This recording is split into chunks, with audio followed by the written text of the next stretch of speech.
ಅದು ಎಲ್ಲರೂ ನನ್ನನ್ನು ತೋರಿಸ್ತಿದ್ದಾರೆ. ಅವರು ಅವರು ಅವರು ಅವರು ಭಾಳ ಚಿಕ್ಕಂದಿಂದ ಅವ್ರನ್ನ ನೋಡಿದ್ದೇವೆ, ಭಾಳ ಚಿಕ್ಕಂದಿಂದ ಭಯ ಆಗಿದೆ ಅನುಭವ ನಮಗೆ. ಸೊ ಭಾಳ ಖುಷಿಯಾಗಿದೆ, ಭಯದ ಜೊತೆ ಖುಷಿನೂ ಆಗಿದೆ. ಎಲ್ಲ ಆತ್ಮೀಯ ಪತ್ರಕರ್ತ ಮಿತ್ರರೇ, ಇದು ನಿಮ್ಮ ಸಿನಿಮಾ ಅಂತ ಭಾವಿಸಿ ನಾವು ಇದರಲ್ಲಿ ನನ್ನ ಕೆಲಸ ಭಾಳ ಕಮ್ಮಿ. ಅಂದರೆ ನಾನು ಕತೆ ಬರೆದಿರ್ಬೋದು, ಸಂಭಾಷಣೆ ಬರೆದಿರ್ಬೋದು, ಬೇರೆಲ್ಲ ಚಿಕ್ಕ ಚಿಕ್ಕ ಕೆಲಸ ಮಾಡಿರ್ಬೋದು. ಬಟ್ ಇದರ ಕ್ರೆಡಿಟ್ ಗೋಸು ಅರ್ಜುನ್, ನನ್ನ ಮಗ ಅಂತ ಹೇಳೋದಲ್ಲ, ಮಲ್ಟಿ ಟ್ಯಾಲೆಂಟೆಡ್ ಹುಡುಗ, ಎಲ್ಲ ಅವನೇ ಮಾಡಿದ್ದಾನೆ. ಸ್ಕ್ರೀನ್ ಪ್ಲೇ ಎಲ್ಲ ಒಟ್ಟಿಗೆ ಕೂತಿದ್ದೀವಿ, ಸ್ವಲ್ಪ ಚರ್ಚೆ ಮಾಡಿದ್ದೀವಿ, ಸ್ವಲ್ಪ ಜಗಳನೂ ಮಾಡಿದ್ದೀವಿ ಸಿನಿಮಾ ಒಳ್ಳೆಯದಾಗಲಿಕ್ಕೆ. ಸೊ ತುಳುನಾಡಿನ ಎಲ್ಲ ಪ್ರೇಕ್ಷಕ ವರ್ಗ, ಹಿರಿಯವರ ಆಶೀರ್ವಾದ ಜೊತೆಗೆ ನಮಗೆ ವಿಶೇಷವಾಗಿ ಈ ಚಿತ್ರ ನಿರ್ಮಾಣಕ್ಕೆ ಹೊರಟಾಗ ನಾವಿದ್ದೇವೆ ಅಂತ ಎದುರು ಬಂದು ಅರ್ಜುನನ್ನು ನಾಯಕನಾಗಿ ಕನ್ನಡಕ್ಕೆ ಪರಿಚಯಿಸಬೇಕು ಅಂತ ಬಂದು ನಮ್ಮ ಆತ್ಮೀಯ, ನಮ್ಮ ಪ್ರೀತಿಯ ನಿರ್ಮಾಪಕರು, ಅವರಿಗೆ ಮೊದಲನೇದಾಗಿ ನಾನು ಸಲ್ಯೂಟ್ ಮಾಡಬೇಕು. ಅಲ್ಲಿ ಸಾಗರ್ ಪೂಜಾರಿ ಅವರಿದ್ದಾರೆ, ಅಲ್ಲಿ ಯೋಗೀಶಣ್ಣ ಅವರು ಅವರ ಮನೆಯ ಸಿನಿಮಾ ಅಂತ ಮಾಡಿದ್ದಾರೆ. ನಮ್ಮದೇ ಮನೆ ಒಳಗೆ ನಮ್ಮ ಮನೆಯ ಸಿನಿಮಾ, ಯಾವುದಕ್ಕೂ ಕೊರತೆ ಮಾಡಿದ್ದಾರೆ, ಯಾವುದಕ್ಕೂ ಯಾವುದು ಬೇಕು ನಿರ್ದೇಶಕರು ಕೇಳಿದರೆ ಎಲ್ಲವನ್ನೂ ಕೊಟ್ಟಿದ್ದಾರೆ. ಸಿನಿಮಾ ರಿಚ್ ಆಗಿ ಬರಬೇಕು, ಚೆನ್ನಾಗಿ ಬರಬೇಕು, ಕನ್ನಡಕ್ಕೆ ಎಲ್ಲರಿಗೂ ಇಷ್ಟ ಆಗಬೇಕು ಅಂತ ಮಾಡಿದ್ದಾರೆ. ಜೊತೆಗೆ ಅದಕ್ಕೆ ತಕ್ಕ ನಮಗೆ ನನ್ನ ಗುರುಗಳು ಕದ್ರಿ ಗೋಪಾಲನಾಥ್ ಅವರು, ಯಾವ ಸಂಗೀತವನ್ನು ಯಾವುದೇ ಒಂದು ನಾನು ಆಲೋಚನೆ ಮಾಡಬೇಕಿದ್ರೆ ಅವರ ಆಶೀರ್ವಾದವನ್ನು ಕೇಳ್ತಾ ಇರ್ತೀನಿ. ಕದ್ರಿ ಗೋಪಾಲನಾಥ್ ಅವರು, ಅವರ ಮಗ ಮಣಿಕಾಂತ್ ಕದ್ರಿ, ನಾನು ಅವರ ಶಿಷ್ಯ, ಸಂಗೀತದ ಶಿಷ್ಯ. ಭಾಳ ಮುತುವರ್ಜಿ ವಹಿಸ್ತಾರೆ, ಎಲ್ಲ ಸಿನಿಮಾಗೂ ಭಾಳ ಕೇರ್ಫುಲ್ ಆಗಿ ಕೆಲಸ ಮಾಡ್ತಾರೆ. ಮತ್ತು ಇದು ಓಕೆನಾ ಕೇಳಿ ಆಮೇಲೆ ಮುಂದಕ್ಕೆ ಹೋಗ್ತಾರೆ. ಒಂದು ಒಳ್ಳೆಯ ಗುಣ ಇದೆ, ಒಂದು ಅದ್ಭುತ ಸಂಗೀತ ನಿರ್ದೇಶಕ. ಜೊತೆಗೆ ಅರ್ಜುನ್ ಕೂಡ ಸಂಗೀತದಲ್ಲಿ ಚಿಕ್ಕಂದಿನಲ್ಲೇ ಅವನಿಗೆ ಸಂಗೀತದ ಒಂದು ಅನುಭವ ನಾವು ಮಾಡಿಕೊಟ್ಟಿದ್ದೇವೆ. ನಮಗೆ ಕೊಡಲಿಲ್ಲ, ನಾನು 3 ತಿಂಗಳು ಹೋಗಲಿಲ್ಲ ಸಂಗೀತಕ್ಕೆ, ಆದರೂ ಸಂಗೀತದ ಜ್ಞಾನ ಇದೆ. ಅವ ಕಲ್ತಿದ್ದಾನೆ, ಬೇಸಿಕ್ ಎಲ್ಲ ಮ್ಯೂಸಿಕ್ ಕಲ್ತಿದ್ದಾನೆ. ಅದರಿಂದ ಸ್ವಲ್ಪ ಅವನಿಗೆ ನನಗಿಂತ ಜ್ಞಾನ ಜಾಸ್ತಿ ಅವನಿಗೆ. ಅಂದರೆ ನಾನು ತಪ್ಪಾಗಿ ಆಡಿದವರು ಸರಿಯಾಗಿ ಆಡ್ತಾರೆ ಅಷ್ಟೇ.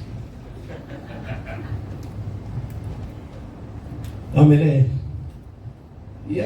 ಈ ಸಿನಿಮಾ ನಾವು ಕೆಲಸ ಸ್ಟಾರ್ಟ್ ಮಾಡಿದಾಗ ನಮಗೆ ಆರಂಭದಿಂದ ಒಳ್ಳೆ ಜನಗಳು, ಒಳ್ಳೆ ಹೃದಯವಂತರು, ಒಳ್ಳೆ ಮನಸ್ಸಿನವರು ಸಿಕ್ಕಿದ್ರು.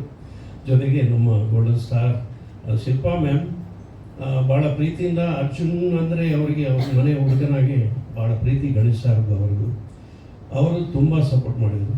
ಈಗ ಹೇಳ್ತಾ ಇದ್ರು ಅವರು, ಭಾಳ ಖುಷಿ ಆಯಿತು, ನಮ್ಮ ಮನೆ ಹುಡುಗ ಅಂತ, ನಮ್ಮದೇ ಸಿನಿಮಾ, ನಮ್ಮ ಮನೆ ಸಿನಿಮಾ ಅಂತ. ಅದು ಭಾಳ ಇಷ್ಟ ಆಯಿತು ನನಗೆ. ಸೊ ಸಾಹಿತ್ಯ ನಮಗೆ ಬರೆದಾಗ ಯೋಗರಾಜ್ ಭಟ್ರಾಗಲಿ, ಶರ್ಮಾ ಅವರು, ಮರವಂತೆ ಅವರನ್ನು ತಾಯಿ ಹಾಡು ಬರೆದಿದ್ದಾರೆ, ಭಾಳ ಸಕಲಾಗಿ ಬರೆದಿದ್ದಾರೆ, ಭಾಳ ಚೆನ್ನಾಗಿ ಬರೆದಿದ್ದಾರೆ. ಆಮೇಲೆ ತುಳುವಿನಲ್ಲಿ 4-5 ಹಾಡನ್ನು ಒಬ್ಬರೇ ಬರೆದಿದ್ದಾರೆ.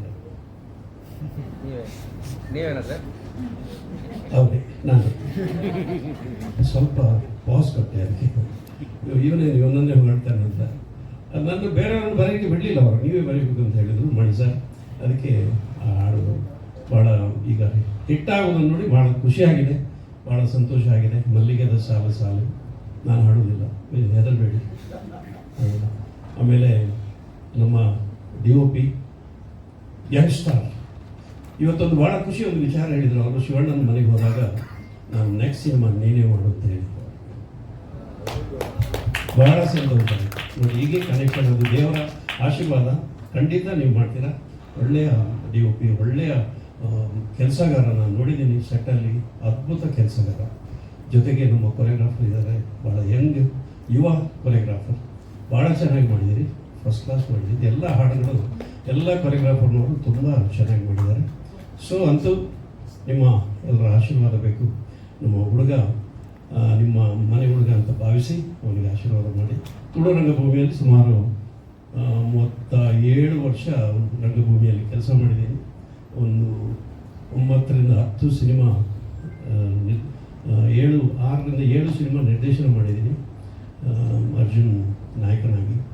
ಆಮೇಲೆ ನಮ್ಮ ನಿರ್ಮಾಪಕ ಇಲ್ಲೇ ಇದ್ದಾರೆ, ಒಂದುಗಡೆ ಹೇಳಿದ್ರು ನಾನು ಮನೆಗೆ ಹೋಗ್ಬೇಕಲ್ಲ, ಎಲ್ಲ ನಿರ್ಮಾಣ ಮಾಡಿದವಳೆ ನಾಯಕ ಎಲ್ಲ ನಮ್ಮ ಮನೆಯಲ್ಲಿ ಇತ್ತು. ಎಲ್ಲ ಹೊರಗಿನವ್ರು ಭಾಳ ಕಮ್ಮಿ ಬಂದಿದೆ. ನಮ್ಮ ಸಿನಿಮಾದಲ್ಲಿ ಎಲ್ಲರಿಗೂ ಅವಕಾಶ ಮಾಡಿಕೊಟ್ಟಿದ್ದೇವೆ, ಎಲ್ಲ ತುಳುನಾಡಿನೆಲ್ಲ ಅಪ್ಪಟ ಕಲಾವಿದರಿಗೆ. ನಿಮ್ಮ ನಿರ್ಮಾಪಕಿ ಇದ್ದಾರಲ್ಲ ಮೇಡಮ್, ಅವಾಗಿಂದ ಹೇಳ್ತಾ ಇದ್ದಾರೆ ಹೀರೋಯಿನ್ನ ಹೇಳಿ ಅಂತ. ಇಲ್ಲ, ಅದು ನನ್ನ ಮಿಸ್ಸಸ್ ಇದು ಭಾಳ ಕ್ಲೋಸ್ ಫ್ರೆಂಡ್ ಅವರು, ತೇಜ ಅಂತ. ಹೌದೌದು, ತೇಜ ಅಂತ. ಅವಳು ಎಲ್ಲೋ US ಅಲ್ಲಿ ನಾವು ನೋಡಲಿಲ್ಲ, ಮೊನ್ನೆ ನೋಡಿದವಳು, ಬರಲಿಲ್ಲ ಅವಳು, ಅಲ್ಲಿ ಇರೋದು. ಭಾಳ ಚೆನ್ನಾಗಿ ಮಾಡಿದಾಗ ಲವಲವಿಕೆಯನ್ನು ಮಾಡಿದ್ದಾರೆ. ಅವಳಿಗೂ ನಮ್ಮೆಲ್ಲರ ಆಶೀರ್ವಾದ ಅಷ್ಟೇ. ಸರ್, ಇದು ಸ್ಟೋರಿ ಸಬ್ಜೆಕ್ಟ್ ಇಡಿ ಸರ್, ಏನು ದಾಸ್ ಅಂತ ಇಟ್ಟಿದ್ದಾರೆ, ಏನು ಸಬ್ಜೆಕ್ಟ್ ಲೈನ್ ಇದೆ ಸರ್? ಇದು ಒಂದು ಯೂನಿವರ್ಸಲ್ ಸಬ್ಜೆಕ್ಟ್ ಸರ್, ನಾನು ಹೇಳೋಂಗಿಲ್ಲ. ನಿಮ್ಮ ಇದರಲ್ಲಿ ಸಾಮಾನ್ಯವಾಗಿ ಒಂದಷ್ಟು ಕಾಮಿಡಿ, ಒಂದಷ್ಟು ಫನ್ ಎಲಿಮೆಂಟ್ಸ್ ಜಾಸ್ತಿ ಇರುತ್ತೆ. ಇಲ್ಲ ಸರ್, ಪಕ್ಕಾ ಮಾಸ್ ಸಿನಿಮಾ ಇದು. ಜೊತೆಗೆ ಕಾಮಿಡಿ ಇಲ್ಲ ಅಂತ ಇಲ್ಲ ಸರ್, ಕಾಮಿಡಿ ಇದೆ. ಬಟ್ ಸಿನಿಮಾಕ್ಕೆ ಒನ್ ಲೈನಲ್ಲಿ ಸಿನಿಮಾ ಈಗ ಹೋಗ್ತಾ ಇದೆ, ಅದ್ರ ಜೊತೆಗೆ ಇದೆ ಸರ್ ಸಿನಿಮಾ. ಕಾಮಿಡಿ ಟ್ರ್ಯಾಕ್ ಅಂತೂ ಬೇರೆನೇ ಅದಿಲ್ಲ, ಇಲ್ಲ ಸರ್, ಸಿನಿಮಾ ಜೊತೆಗೆ ಹೋಗ್ತಾ ಇದೆ. ಬಟ್ ಸಪೋರ್ಟಿವ್ ಆಗಿ ಹೋಗ್ತಾ ಇದೆ. ಎಲ್ಲಿ ಅಭಾಸ ಮಾಡಲಿಕ್ಕೆ ನಾವು ಬಿಡಲಿಲ್ಲ. ಅಂದರೆ ಸಿನಿಮಾ ಒಂದು ಪಕ್ಕಾ ಸಿನಿಮಾ ಆಗಬೇಕು ಅಂತ ನಮ್ಮದು ಭಾವನೆ ಇತ್ತು, ಅದಕ್ಕೆ ತಕ್ಕ ಮಾಡಿದ್ದೀವಿ ಸರ್.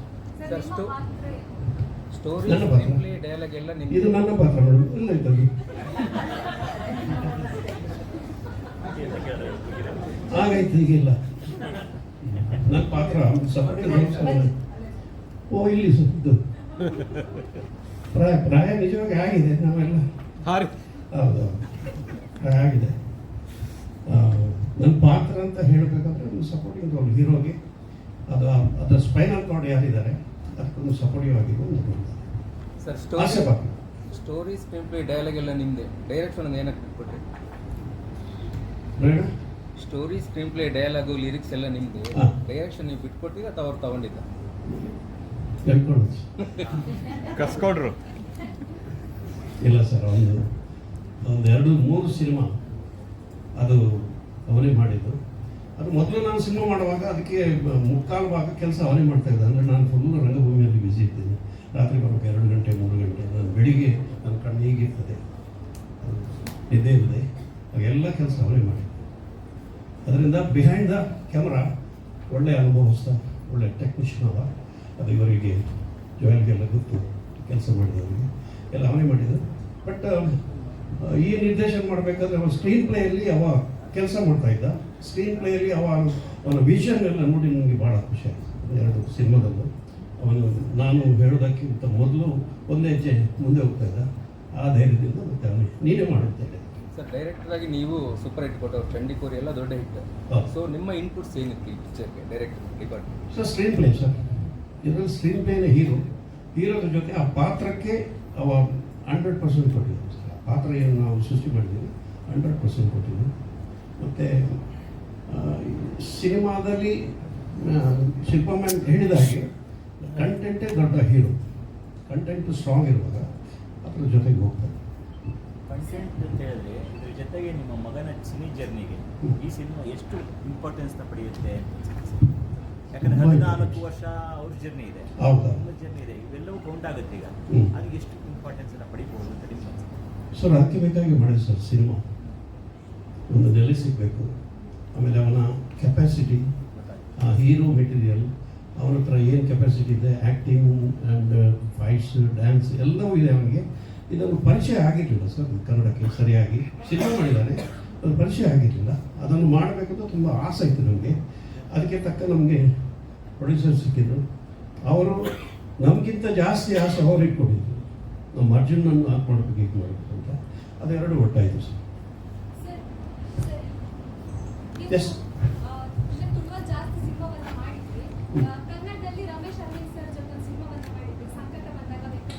ಅದು ವೆಂಕಟ ಸಂಕಟ ಬಂದಾಗ ವೆಂಕಟರಮಣ ಇಲ್ಲ,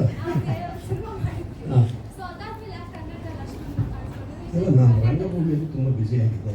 ಮಾಡಿದ್ದೀನಿ, 2-3 ಮಾಡಿದ್ದೀನಿ. ಆಮೇಲೆ ತುಂಬ ದೇವರ ದಯದಿಂದ ತುಂಬ ಅವಕಾಶ ಬಂದಿತ್ತು ಆ ಟೈಮಲ್ಲಿ ನಮಗೆ. ಅಲ್ಲಿ ಫುಲ್ ಬ್ಯುಸಿ. ಅಂದರೆ 30 ದಿವಸದಲ್ಲಿ 33-34 ಪ್ರದರ್ಶನ ನಮಗೆ ಅಲ್ಲಿ ಆಲ್ರೆಡಿ ಬುಕ್ ಆಗಿರೋದ್ರಿಂದ ಇಲ್ಲಿ ಕರೆದಾಗ ನನಗೆ ಹೋಗ್ಲಿಕ್ಕೆ ಆಗಲಿಲ್ಲ. ರಮೇಶ್ ಸರ್ ನನಗೆ ಬೈದಿದ್ದಾರೆ, ಈ 15 ದಿವಸ ಸಿನಿಮಾಕ್ಕೆ ಇಡುವ 15 ದಿವಸ ನಾಟಕಕ್ಕೆ ಇಡಪ್ಪ ಅಂತ ನನಗೆ ಬರಲಿಕ್ಕೆ ಆಗಲಿಲ್ಲ. ಈಗ ಭಾಳ ಬೇಸರ ಆಗ್ತಿದೆ. ಅಂದರೆ ನಮ್ಮವರನ್ನು ಬಿಡಲಿಕ್ಕೂ ಕಷ್ಟ ಆಗಿತ್ತು. ಅಂದರೆ ಆಗಿದ್ದ ಸಿನಿಮಾ ತೆಗೆದು ಮಾಡಿ ಇಂದು ನಾಟಕ ಬರುವುದು ಇಂಥ ಉದ್ಗಾರ ಎಲ್ಲ ಬಂತು. ಅವ್ರಿಗೂ ಅಲ್ಲೂ ಬೇಸರ ಮಾಡುವಂಗಿಲ್ಲ. ಮತ್ತು ನನ್ನ ಜೊತೆ ಒಂದು 32 ಬಂದಿದ್ದಾರೆ. ನಮ್ಮ ತಂಡ ಆದಮೇಲೆ 32 ಮನೆ ಅದರಲ್ಲಿ ಇನ್ಕ್ಲೂಡ್ ಆಗಿತ್ತು. ಅವರಿಗೂ ಬೇಸರ ಆಗಬಾರ್ದು, ಎರಡೂ ಚಿಂತನೆ ಮಾಡಿದೆ. ನಾನು ಇಲ್ಲಿ ಈ ಕಡೆ ಬಂದರೆ ಪಾಪ ನನ್ನ ತಂಡ ಅಲ್ಲಿ ಉಳಿದ್ಕೊಂಡ್ಬಿಡುತ್ತಲ್ಲ ಅಂತ. ಅಲ್ಲಿ ಇದು ಲವ್ ಯು ಬಾಸ್ ಅಂತಿದೆ, ಯಾವ ಬಾಸ್? ಎಲ್ಲಿ sir? I love you boss. ಅದು ಯಾವಾಗ ಕೇಳಿದ್ದು? ಈಗ ಹಾಕಿದ್ದ? ಅದು ಡೈರೆಕ್ಟರ್ ಹೇಳ್ತಾರೆ ಸರ್, ನನಗೆ ಗೊತ್ತಿಲ್ಲ. ನಾನು ಈಗ ನೋಡುದು, ಅವಾಗ ಯಾವಾಗ ಲವ್ ಮಾಡಿದ್ದೆ ನನಗೆ ಗೊತ್ತಿರಲಿಲ್ಲ. ಅದು ಡೈರೆಕ್ಟರ್ ಹೇಳ್ತಾರೆ.